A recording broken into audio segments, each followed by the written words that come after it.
Welcome. Hello, everybody. Thanks for attending. Thanks for making the effort to come every Thursday. I'm grateful. And my name is Steve Lentini, and you're in the Best Getting Better every Thursday at 2 p.m. Reinforcement Sales Training. And you can reach me at stevelentini.com. That's my website. My email is steve@stevelentini.com. That's STEVELENTINI.com. Steve@stevelentini.com. My phone number is 917-805-1088. Included in these webinars is 1 hour of free coaching, half hour at a time. You can email me and schedule it with me, and I'm glad to help you overcome what are perceived blocks in your life and perceived blocks to closing more. So if you raised your percentage of closing 10 or 20%, just imagine how much more your income would be and how you'd look against your quota to your boss. And what if you could spend less time with people who weren't going to buy, and you could sort that out earlier, because truly 40 to 50% of the people that contact us or that we contact aren't really going to buy. They're not serious. They may buy later. It might be an exercise in getting to know you. And a lot of people are just can't say no. So some people just cannot say no. They don't like to say no to a salesperson. And others are doing their job. So part of their job is to bring people in and find if there's a new potential supplier, or maybe they can buy product for less expensive, or maybe they can get a software upgrade and not pay what they're paying their existing vendor. And so what they'll do with that information typically is they'll go to their existing supplier if they're happy, and they'll share the information they get from you. So if you know how to question people like that, then you'll figure out that they're not a fit for you, and you can help them, but you'll spend a lot less time helping them. Like, you can send them to somebody else, or you can say, hey, when you're ready, we're glad to help you. Here are the kind of things we do. But you don't get enrolled in a comparison contest. So I know salespeople who closed accounts, thought they were going to get all the business, that they were going to even be able to expand. Let's say it was a chain, and they were going to be able to expand across the dealership. And then they close the account and they get a few orders, and all of a sudden the customer disappears, and they find out that the customer found someone even less expensive. So here's what happens. When you go in to educate people with the idea that you're less expensive and you're going to save them money, and you want to look at their invoices and you want to see what they're paying, you're teaching them that there's people out there that will provide the same service or products for less. And so when you teach people that, you teach them that that's what your process is and that it's okay. By doing that, what happens is someone else comes in the door and says the same thing, and you lose the business, whether it's 3 months later, 3 weeks later, 6 months later, a year later. You lose the business because you trained them that that's really what's going on. Especially, I noticed it for people selling services and for people selling commodities. It doesn't happen so much in complex engineering sales, complex software sales, healthcare equipment sales, because people really have to compare the difference between the equipment, the software, the engineering services, or even the construction company. They have to compare it to understand, is there something so different about what this person has to offer that it's worth a larger investment, because there'll be a return on equity, there'll be a return on investment. It'll improve the company's bottom line, which is return on equity. A return on investment is how long it takes for whatever you're selling to pay for itself through either cost savings or enhanced productivity. If you're selling a commodity, there's very little chance that you'll give the company that you're talking to enhanced or improved productivity. So they're not going to get a return. They're looking to pay less for the same products, because in their mind, they're all the same.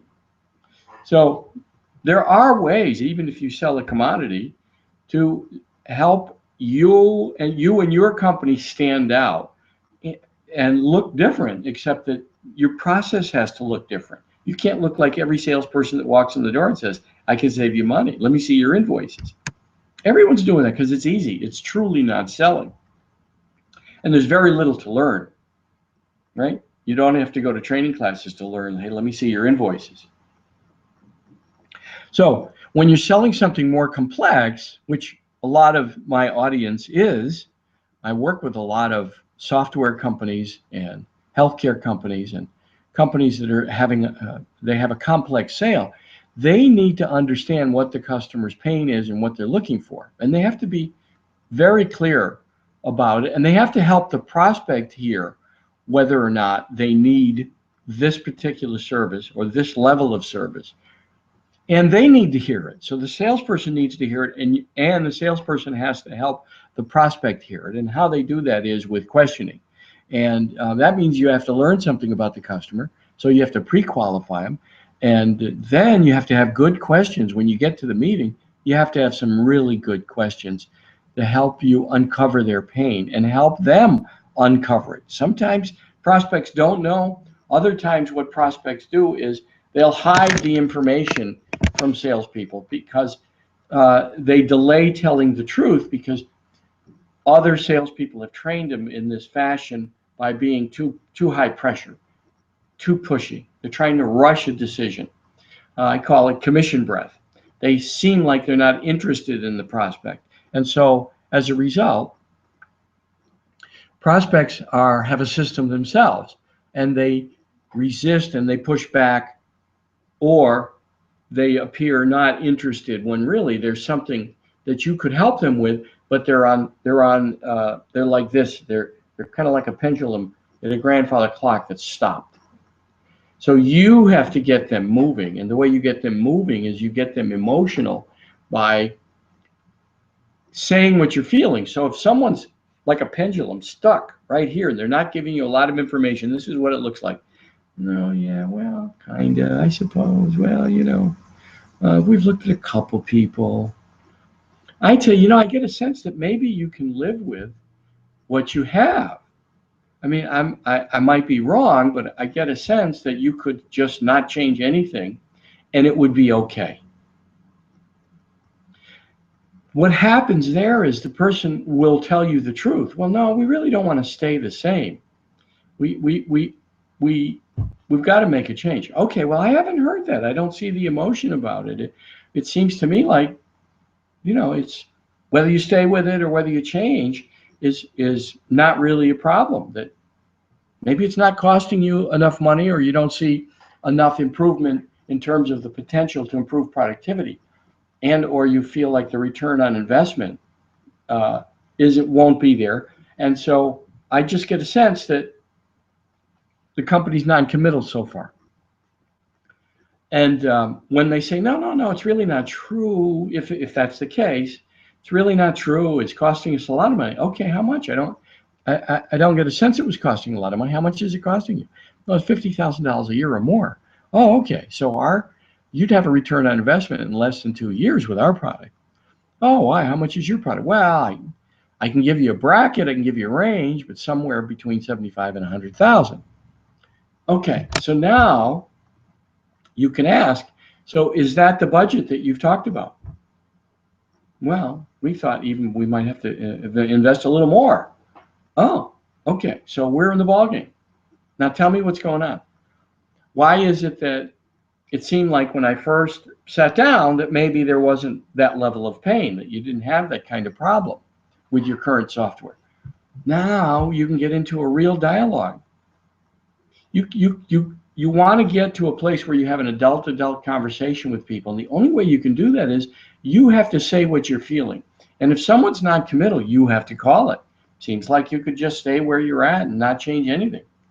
Curious. Why did you call us in? What were some of the conversations you had about giving us an appointment? You have to move them. So you're not necessarily going to say it my way and the way I'm saying it right now.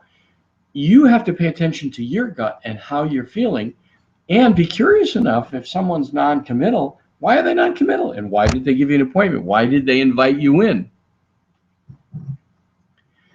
When you have this curiosity, and when you're really grounded, and you do that by breathing while the prospect is talking, and you do that by preparing the call in your mind. When you're out in the car, you're breathing, and you're not attached to an outcome. It doesn't matter whether you sell this customer or not, because first of all, you can't control them. They're the decision maker. Number one. Number two, what if they're not a fit for you? What if they don't have a big enough budget? What if they're looking for the lowest cost provider and it's not you? You have a right to a good customer and a good relationship. That's what some salespeople miss, because they're so attached and so hungry to selling that all they do is push, push, push, push, push, and they miss all the hints that prospects give us. They give us the story. And it's our job to uncover it. If they're not willing to give us what's truly happening, you're gonna sense it if you're in your body and you're not worried about making the sale. You can't make the sale anyway. Not early on. You're not making the sale. What if they're not going to be a good fit for your company, and you bring the deal in, and your company and your boss says, "What'd you do here? This is not going to be good for us." Why did you promise them that you could help them? Some companies want you to be the guy or the gal that sorts out whether the good from the bad, the wheat from the chaff, the opportunities from the non-opportunities, or from the lower end opportunities and the higher. Some companies only want the higher end opportunities because they're investing your time, your resources, then the company's time and the company's resources. Once you pass it off to, let's say it's software, to installation, if you didn't bring a good job to the table, you're costing the company time they could be spending on a good job on someone that would have been much healthier as a customer, more of an ideal customer. So that's your job, is to sort out the wheat from the chaff, find the ideal customers. Have you identified the ideal customer? So you need the ideal customer, the ideal client. Where are you? Where's your sweet spot? Where are you most productive? Where are you most profitable? Profit is not a bad word, it's a good word. And as you ask those questions, you'll find the ideal customer, and you'll help your company be much more productive and much healthier, much more profitable. And then they got room to pay you your bonus or your commission because you're bringing in good deals. But a lot of salespeople are just attached to a deal. They just want a deal. That's it. And they think they can sell everybody. Have you heard the expression, "Oh, that guy can sell ice to an Eskimo. He'd sell you the shirt off your back." Those kind of salespeople are going away, because people don't trust those kind of salespeople. They're extroverts. They're backslappers. They're the bagel bringers. There are a lot of guys are making payoffs behind the table of people who make decisions. Yeah, those are the kind of salespeople that do that. They're fast talkers. They do a lot of talking because they're not curious. If they're not asking you a lot of questions, Mr. Buyer, if they're not asking a lot of questions of Mr. Buyer, then they're really not interested in whether it's a good fit or not. So that's where you help people buy today. And you're trying to figure out whether they're a good customer or could be, and they need to be talking for you to determine that. And the only way for them to be talking is you got to ask them open-ended questions and shut up. You got to listen. You got to listen. So the goal is to have the prospect talking 70% of the time. And you're certainly going to spend some time bonding with them. About 20% of the call, if it's an hour call, 10 to 12 minutes, about 20% of the call should be set aside to find out how long have they been with the company. What are your responsibilities today? Did they recruit you into the company? No, I've been here for 20 years. Oh, great. Did you start here? No, I started, some people like to say they started in the mailroom or they started at the bottom, and they tell you their story. So you don't have to look around their office and look for a picture or look for, do they play golf? I mean, those are good things too, But people like to talk about themselves, and if you start with their responsibilities and their job and how they got there, did they get recruited in, which is a stroke, it's kind of like a pat in the back. No, they didn't recruit me in, I've been here a long time. And if they did, yeah, I got recruited in. Oh, okay, when? How long have you been here? 5 years ago, I got a phone call from a recruiter, and it's been great. Oh, great. So in terms of your responsibilities today, help me understand what your responsibilities are today. So now they tell you what their responsibilities are. In this project, in what we're going to be talking about, what are your responsibilities? What are your objectives? What's the company asking you to accomplish? I want to understand how I can help you hit those objectives. So in speaking of those objectives, what are you looking for in a supplier to help you? What's number one for you? You could say, I have an agenda, by the way. I thought about our meeting, and to make our meeting time more productive and to have the most productive use of your time, Mr. Customer, I've prepared what I thought, doing my research about your company, and from some of the questions you answered in our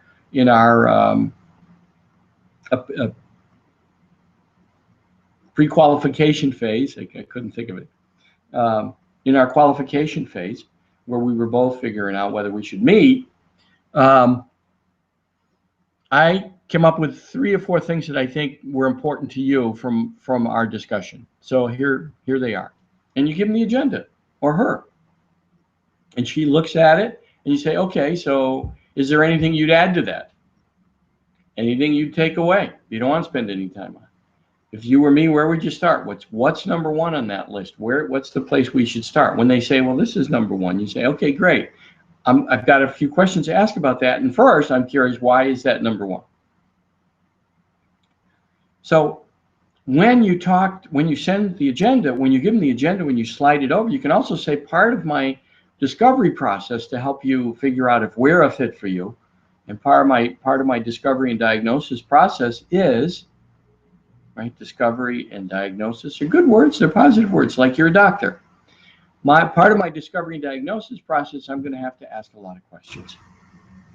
And if it seems like a lot of questions at some point, let me know. And sometimes I'm going to ask you when you ask me a question, I'm going to ask you why you asked me a question, because I want to understand it completely, where you're coming from. And do you mind if I take notes? So you take notes. That's a stroke. You take notes. When you're done with the questioning phase, before you move forward at all, validate what you've collected for information. So here's what you do. Do you mind if I review what we've got covered so far, Mr. Customer? Here's what you've said.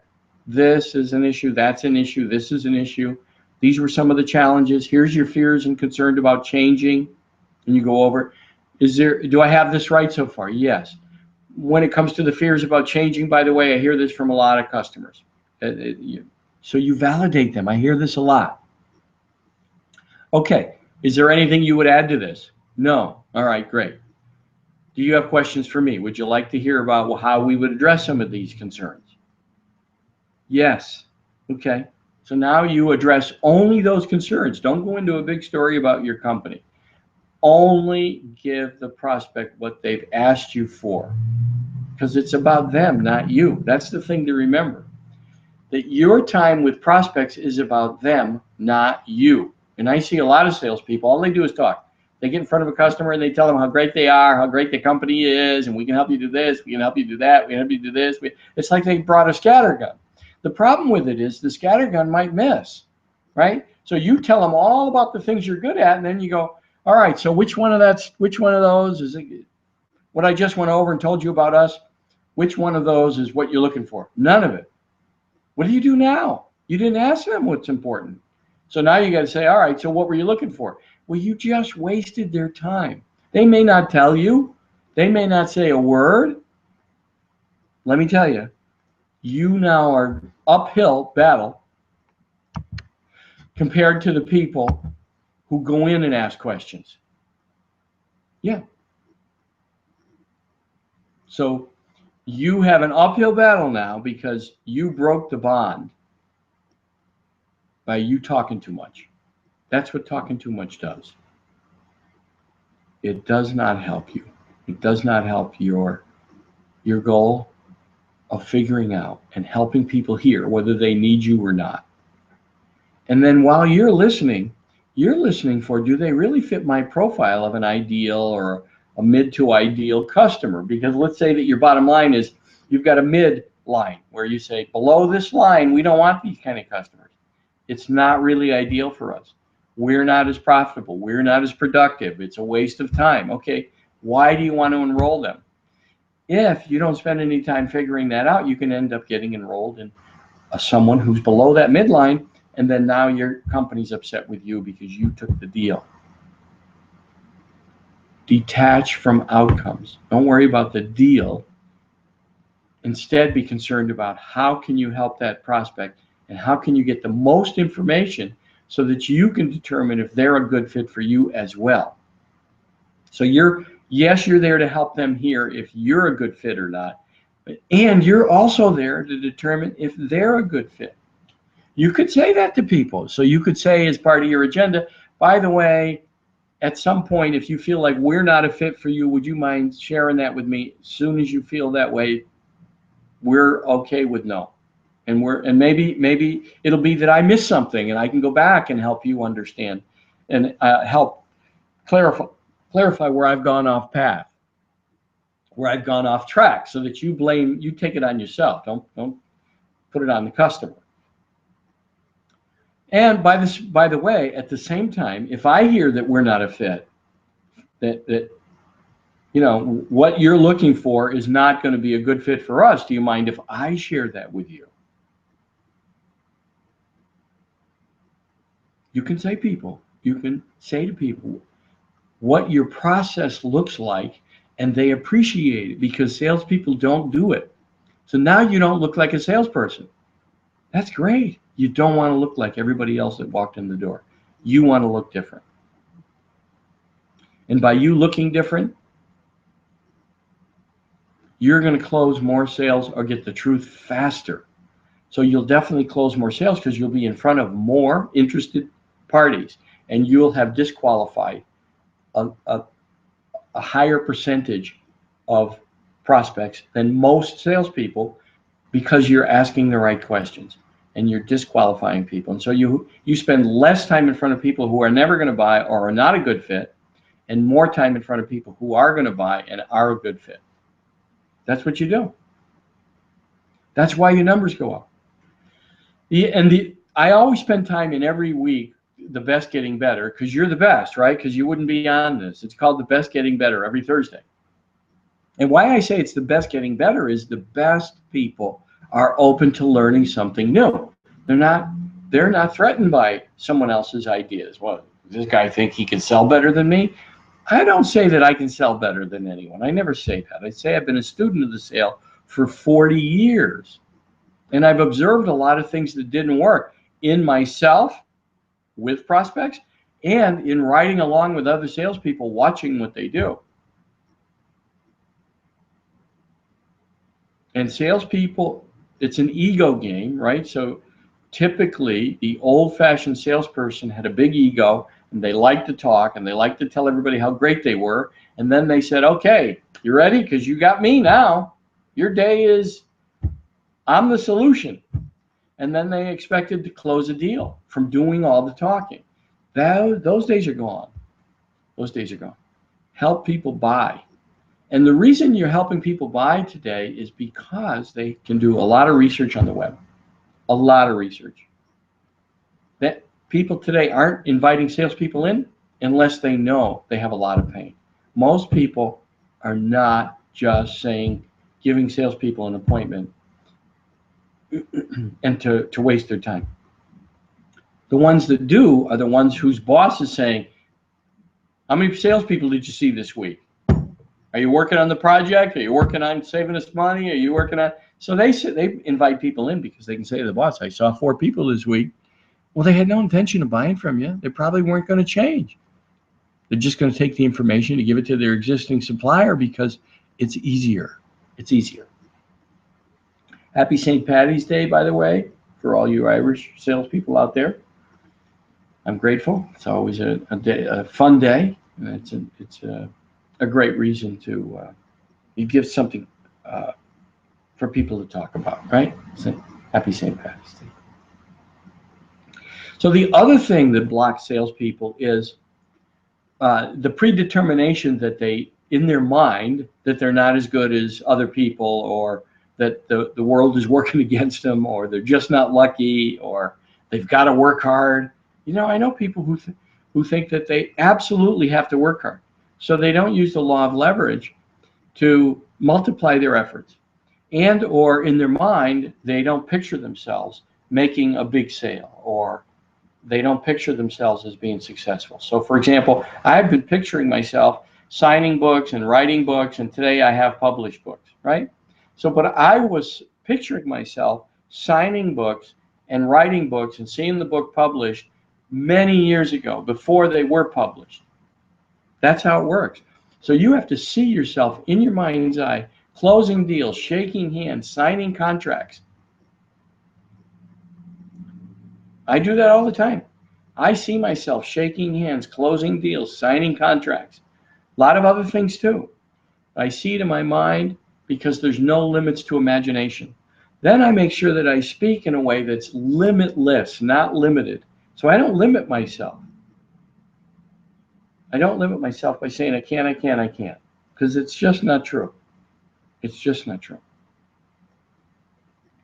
I'm unlimited.